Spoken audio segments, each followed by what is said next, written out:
महाविहार परिवार नांदेड़ की ओर से बौद्ध धम्म दर्शन शास्त्र के प्रचारक और अभ्यासक पूज्य भंते विनय बोधिप्रिय महास्थवीर इनका बौद्ध धम्म के प्रति उपासकों का उत्तरदायित्व इस विषय पर व्याख्यान का आयोजन किया गया था।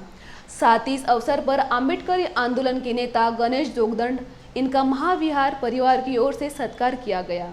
इस अवसर पर भदंत शीलरत्न रमाई आंबेडकर महिला मंडल सहित बौद्ध उपासक उपासिकाएं बड़ी संख्या में उपस्थित थे। महाविहार परिवार जो समूह नांदेड़ में बौद्ध उपासक उपासिकाओं ने धम्म कार्य के प्रति समर्पित किया है। इस महाविहार परिवार के अंतर्गत आज मुझे यहाँ पर सम्मानपूर्वक निमंत्रित किया गया है और बौद्ध धम्म के प्रति उपासक उपासिकाओं का जो उत्तरदायित्व है इस विषय पर चर्चा करने के लिए जो है निमंत्रित किया गया है।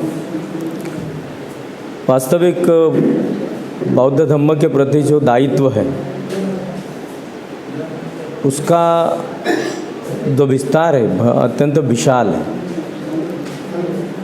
इतने कम समय में हम इस बड़ी बात को नहीं समझ पाएंगे, लेकिन फिर भी संक्षिप्त में अगर देखते हैं तो जो बौद्ध धम्म हमें प्राप्त हुआ है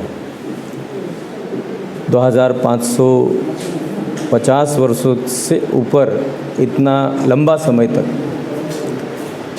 इतने दीर्घ काल तक बुद्ध का धम्म इस सृष्टि में अस्तित्व में है, तो असंख्य अगणित लोगों के आचरण के प्रभाव से जो बुद्ध धम्म का उन्होंने आचरण किया, अनुसरण किया और इसके कारण इतने दीर्घ समय तक बौद्ध धम्म, बुद्ध का धम्म अस्तित्व में है। तो हमारा सबसे प्रमुख उत्तरदायित्व यही बनता है कि हमें भी बुद्ध के धम्मानुसार आचरण करना चाहिए। धम्म का प्रचार और प्रसार करने के अनेक माध्यम हैं।